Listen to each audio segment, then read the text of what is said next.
You know that feeling, that weight. It sits in your chest before you even open your eyes. Another morning, same storm inside your head. The thoughts come fast. You're failing. You're falling behind. You're not enough. You tell yourself it's just a phase. You pretend you're fine, but deep down, something burns. And here's the truth no one likes to say out loud. Most people are not living, they're reacting to fear, choking on anxiety, buried under anger they don't understand. You've been taught to fight your emotions, to push them down, to act strong while quietly unraveling. But what if that's the real problem? What if everything you were told about managing your mind is backwards? The Stoics didn't teach us to escape emotion. They taught us to confront it with clarity, to strip it of its illusion, to stop mistaking thoughts for truth. You have power over your mind, not outside events, wrote Marcus Aurelius. So why do we spend every day trying to fix the external world while leaving our inner world to rot? This video isn't here to comfort you, it's here to challenge you. Because until you face what controls you, you'll never be free. If you're ready to stop living in reaction and start thinking with purpose, please subscribe. For the version of you that refuses to be ruled by chaos any longer, this is your step toward reclaiming inner peace. Let's begin. Fear doesn't always show up in the dramatic ways we expect. Sometimes it's quiet. It doesn't roar. It hums in the background, disguising itself as being careful or just thinking things through. It makes a home inside your decisions, shaping what you choose to say, what you choose to stay in, and what you silently walk away from. It convinces you that silence is safer than speaking, that waiting is wiser than trying, that it's better to avoid than to fail. And so you don't make the call. You don't have the conversation. You don't take the first step. You hesitate long enough for opportunities to fade, for connections to slip, for dreams to collect dust. All the while, fear whispers that it's protecting you from pain, from embarrassment, from disappointment. But in truth, it's protecting you from becoming who you're meant to be. And over time, you stop needing a reason to say no. It becomes automatic. You start calling it your personality. But it's not who you are. It's who fear has trained you to be. The tragedy is that most people never realize this until years have passed, until regret replaces hope. They look back and wonder how their life became so small, so repetitive, so painfully safe. Fear is clever like that. It never calls itself fear. It says, "You're just not ready." It says, "Let's wait for the right moment." But the right moment never comes, because fear makes sure of it. You begin to measure your life by everything you've preserved instead of everything you've experienced. You protect your pride, your image, your comfort, but you lose momentum, depth, and joy. The Stoics saw this clearly. Marcus Aurelius wrote, "It is not death that a man should fear, but he should fear never beginning to live." That's what fear really costs you. Not just action, but aliveness. The kind of presence that only comes from doing the things that make your pulse quicken, your stomach flutter, your mind expand. Fear will offer you a quiet life, and if you're not careful, you'll accept that offer and call it peace. But it's not peace, it's paralysis. The shift doesn't begin by pretending fear isn't there. It begins the moment you admit it is. The moment you look it in the eye and ask, "What are you actually trying to protect me from?" That question breaks the spell, because most fear is not about real danger. It's about perceived threat. And the threat is almost always emotional. You're afraid of being rejected, of looking foolish, of being misunderstood. But none of those things will actually break you. What breaks people is the quiet ache of a life unlived, the weight of wondering what might have been. That's the kind of pain fear doesn't warn you about. It doesn't tell you that avoiding failure also means avoiding growth, that protecting your image might mean sacrificing your authenticity. It doesn't tell you that by trying to avoid disappointment, you end up disappointing yourself, slowly, silently, and repeatedly. Fear is not the villain. It's not even the enemy. It's a messenger. And when you stop running from it, when you actually listen, it often has something useful to say. But listening doesn't mean obeying. It means understanding. There's a difference. You can feel fear and still choose to move. You can carry it with you without letting it lead. Epictetus said, "No man is free who is not master of himself." And fear, when left unchecked, becomes the master. It writes the script. It decides the limits. And the longer it runs the show, the more you believe that this is just how life is supposed to feel. Heavy, careful, tense. But it's not. That's just what happens when your default setting becomes avoid. You don't need to erase fear. You need to change your relationship with it. You need to recognize when it's speaking and learn to separate its voice from your own. You are not the fear. You are the one hearing it. That space between the voice and the action, that's where your power lives. It's the space that allows you to observe, to pause, to choose. And that space expands the moment you stop labeling fear as weakness and start seeing it as a teacher. Because every fear, no matter how loud or subtle, points to something important, something you care about, something you haven't yet healed, or something you're meant to step into. Growth will always feel like fear at first. That's how you know you're on the edge of something real. Courage isn't the absence of fear. It's what happens when you act in spite of it. And no, it won't feel good immediately. It might feel terrifying. But underneath that discomfort is energy, motion, possibility. You'll never outrun fear. But you can stop running from it. You can turn and face it. And when you do, it often becomes smaller than you imagined.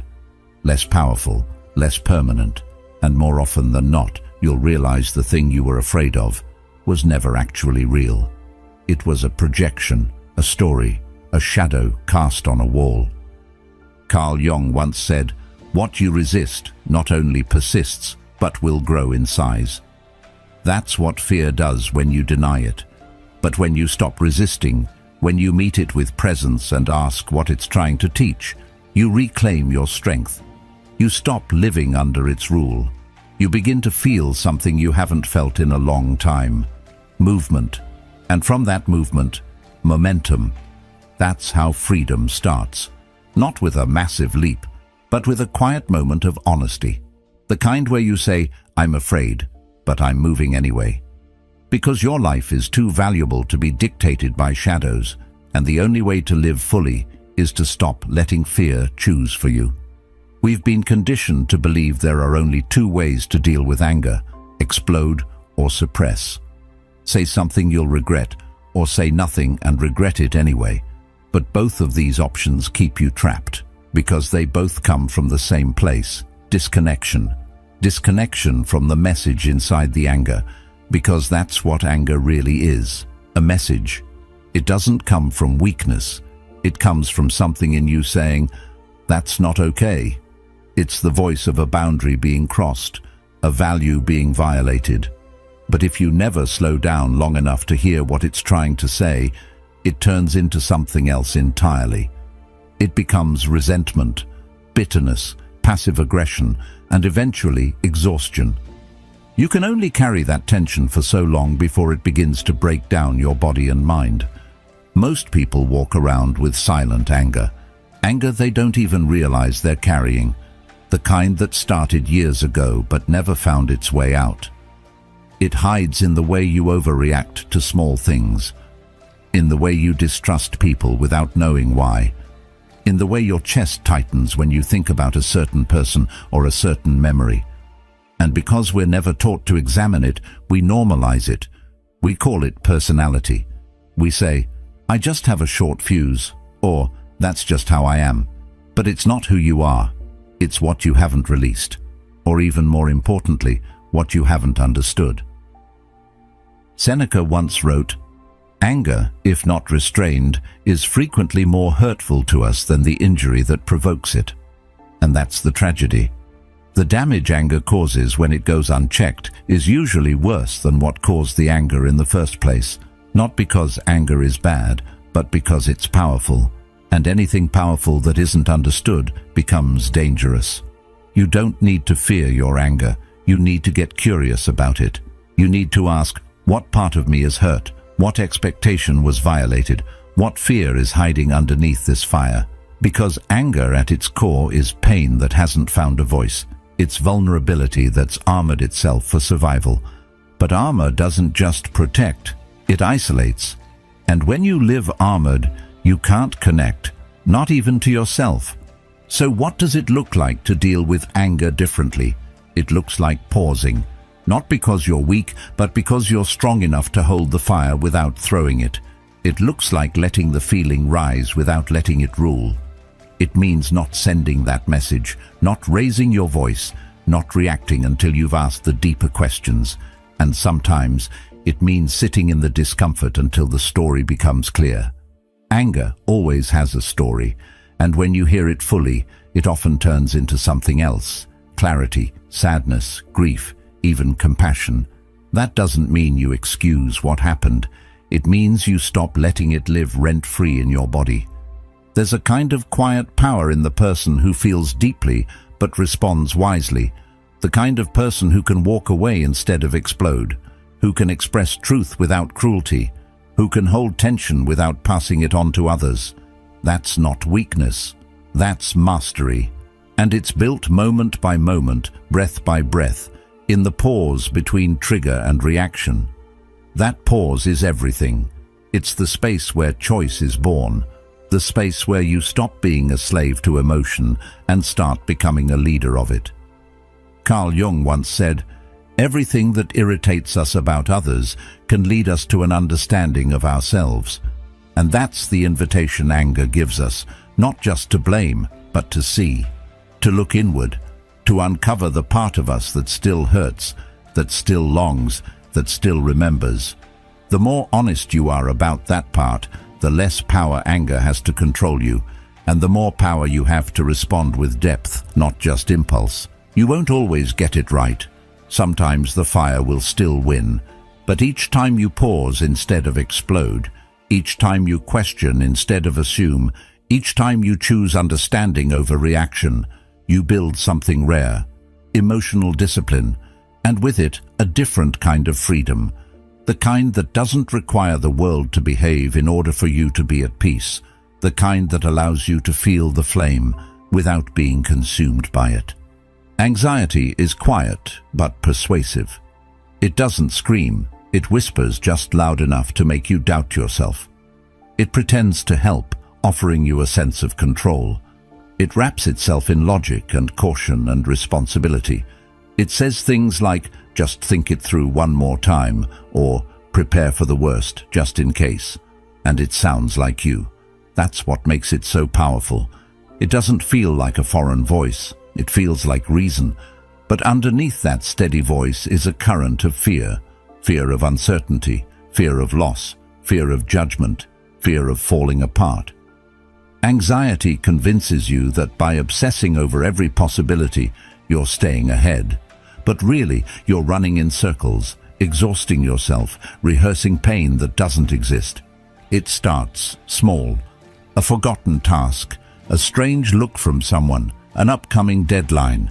And before you realize it, your heart rate has climbed, your mind is buzzing, and you're miles away from the present. You play out imaginary conversations, anticipate failures, and catastrophize the future. All while the real moment, the one you're actually in, passes by unnoticed. You're not solving anything. You're bracing. For what exactly? Something vague, something terrible, something you can't define but you can definitely feel. And because you can feel it, you assume it's real. But that's the trap. Feelings are not facts. They are experiences, not evidence. And anxiety is one of the most convincing feelings we have. This moment is what anxiety steals from you. It takes your presence, it takes your clarity, it takes your sense of agency. And the worst part is, you let it, thinking it's protecting you. But it's not. It's tricking you into living as if every thought deserves attention, as if every worry is a warning. But most aren't. Most are echoes, old patterns, familiar fears, thoughts you've had so many times they feel like truth. But if you looked at them closely, you'd realize they're just that, thoughts, not predictions, not commands, just mental noise with good acting. You don't have to argue with every anxious thought. You don't need to dismantle every possibility. You just need to come back. Come back to the thing in front of you, to the sound of your breath, to the ground beneath your feet, to the task at hand. That's how you reclaim peace. Not by fixing the future, but by anchoring in the now, because now is where your life is actually happening. Now is where your power lives.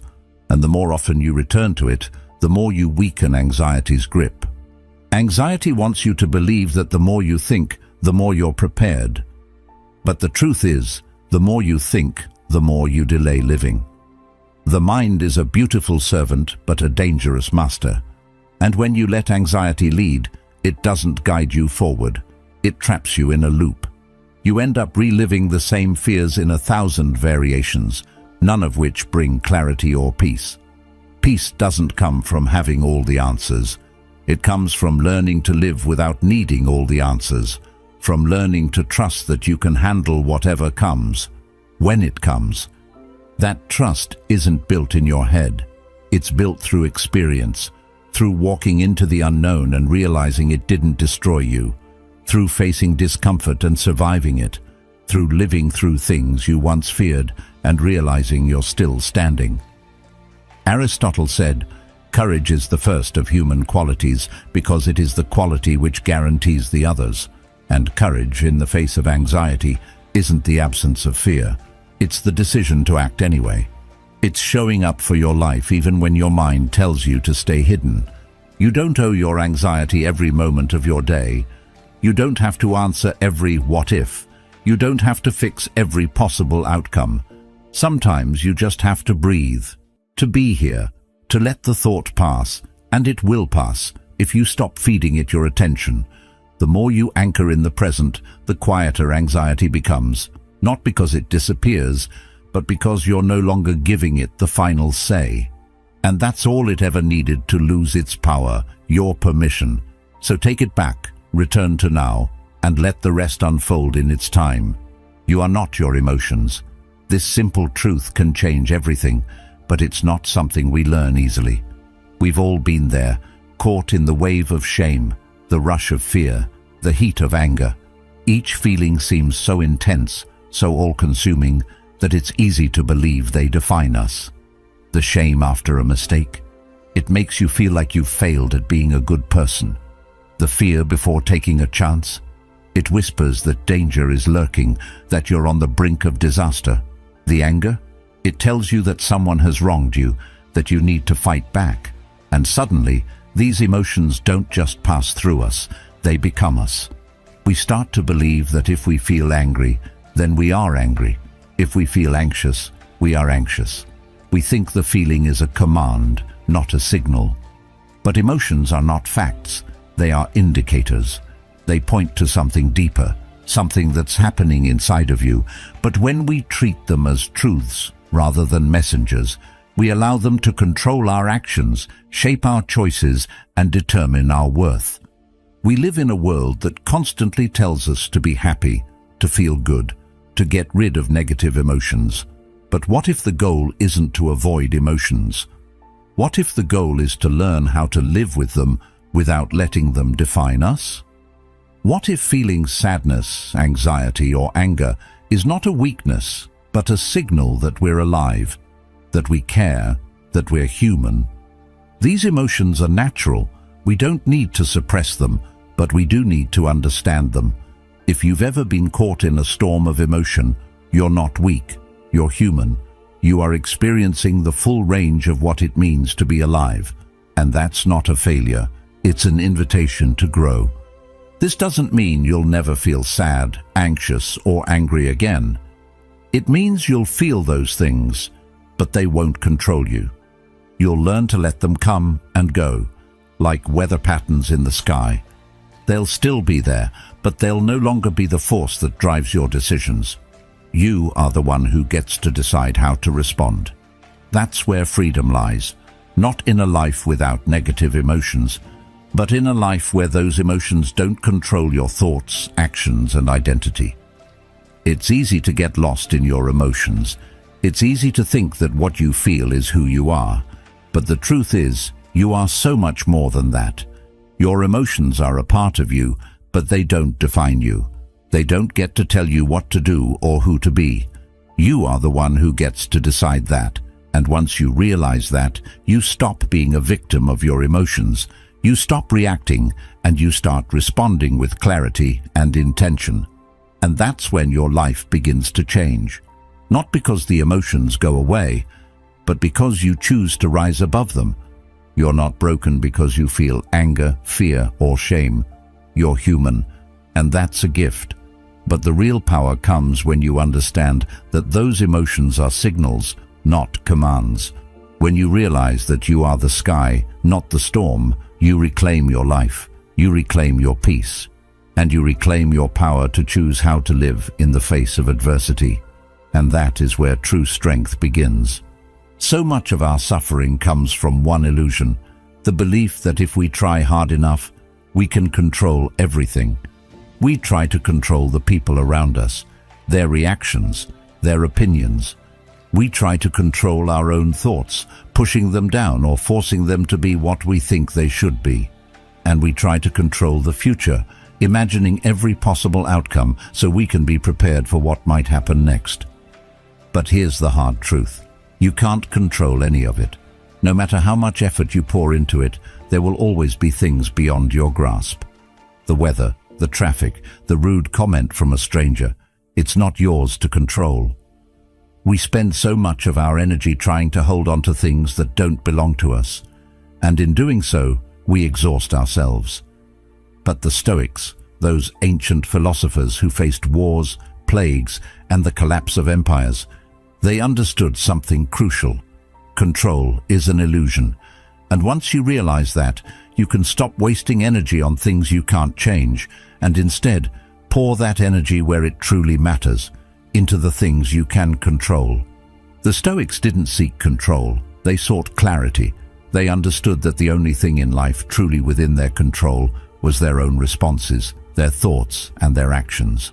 What someone else says or does, not yours. How they treat you or the world around you, not yours, but how you respond to it. That's always yours, always has been, always will be. And once you take responsibility for your own response, you gain the most powerful tool at your disposal, your mind. Because here's the thing, your power isn't in controlling the world around you, it's in how you relate to it. And this shift is so subtle, yet so profound. Once you stop trying to control the uncontrollable and focus instead on what you can actually influence, you begin to feel a freedom you've never known before. It's so easy to get lost in the illusion that we should be able to fix everything, our work, our relationships, our future. But as long as you're chasing control over things that aren't yours, you're setting yourself up for frustration and burnout. Traffic jams, they'll happen. Rude people, they'll show up no matter what you do. But your response to them?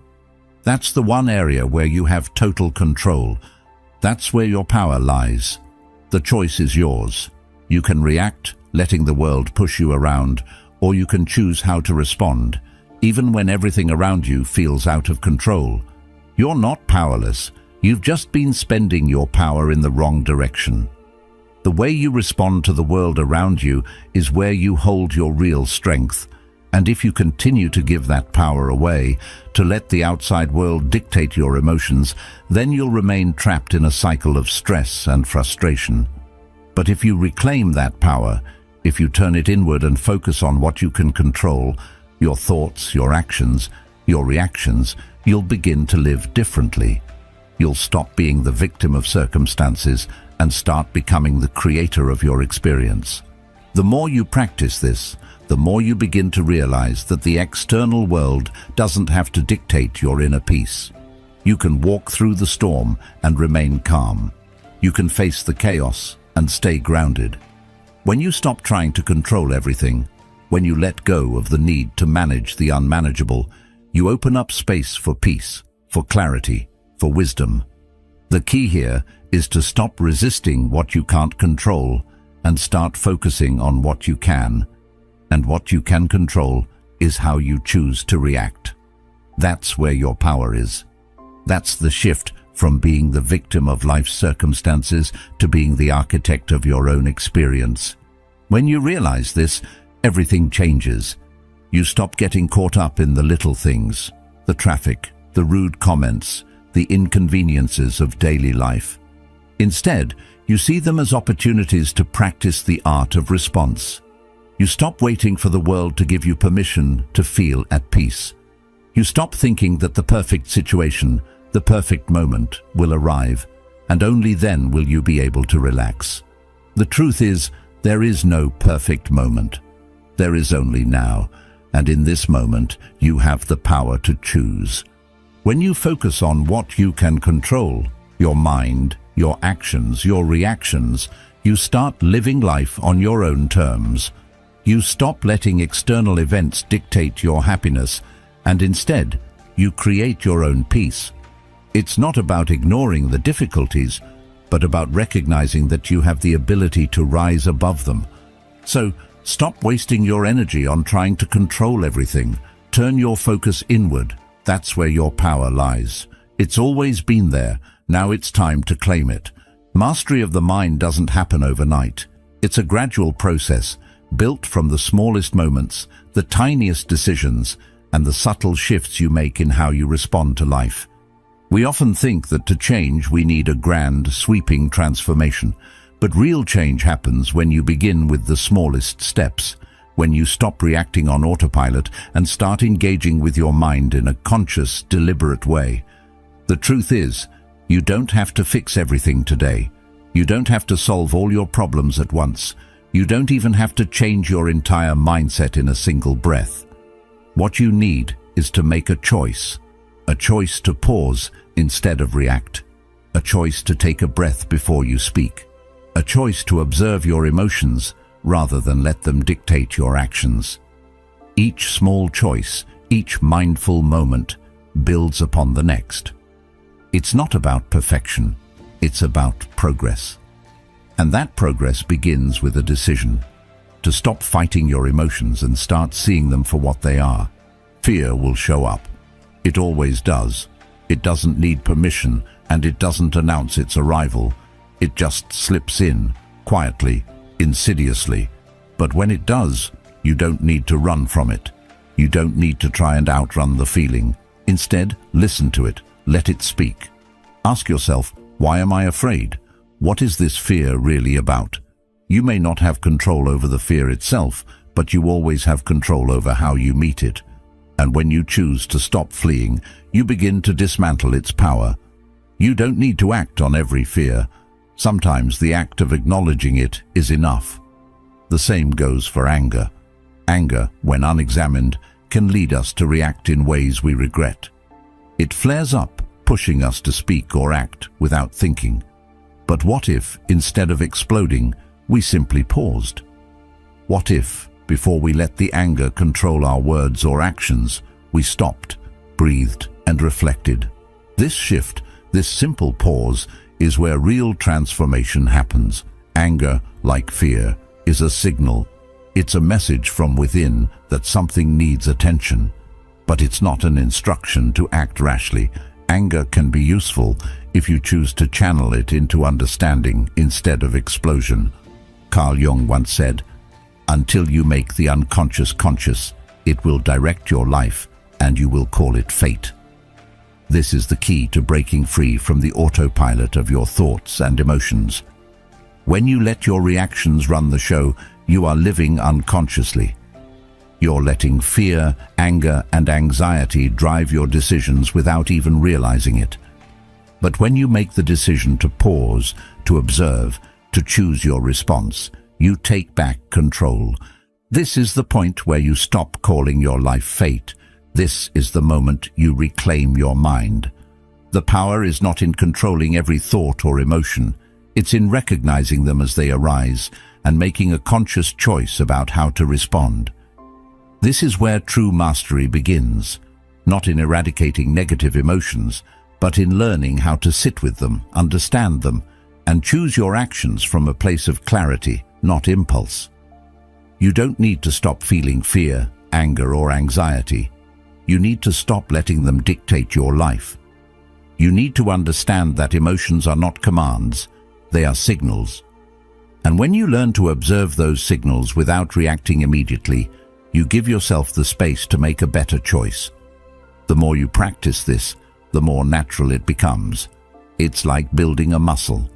Each time you pause, you strengthen your ability to respond rather than react. Each time you choose awareness over impulse, you create a new habit. And over time, those small shifts build into lasting change. You don't have to wait for a life-changing event to start making these changes. It starts now, with the smallest moment of awareness, with one breath before you react, with one pause before you speak. That's all it takes to begin. Each small decision adds up, and as you start practicing this, you'll notice something remarkable. Your life begins to change. Not because the world around you changes, but because you begin to see it differently. You begin to engage with it consciously instead of reacting out of habit. And that's where the power lies, not in controlling everything that happens to you, but in controlling how you meet it. Mastery of the mind isn't about eliminating emotions or pretending that you never feel fear or anger. It's about understanding that these emotions don't define you. They don't control you. They're simply part of the human experience. And when you learn to observe them, when you learn to pause and choose your response, you step into your true power. So remember this: you don't have to fix everything today. You don't have to have all the answers. All you need to do is take the smallest step toward mastery, the smallest shift in how you respond to the world. One pause, one breath, one conscious decision. And in those moments, you'll find the power to change your life. You have the power to shape your life, not by controlling everything around you, but by choosing how you respond to it. Every moment you choose awareness over reaction, you're not just changing your actions, you're changing your destiny. This is your journey, your growth, and it starts with the smallest shift. Thank you for being part of Stoic Journal. If you're ready to dive deeper into mastering your mind and living with purpose, check out the next video on your screen. Keep growing, keep choosing, keep living with intention.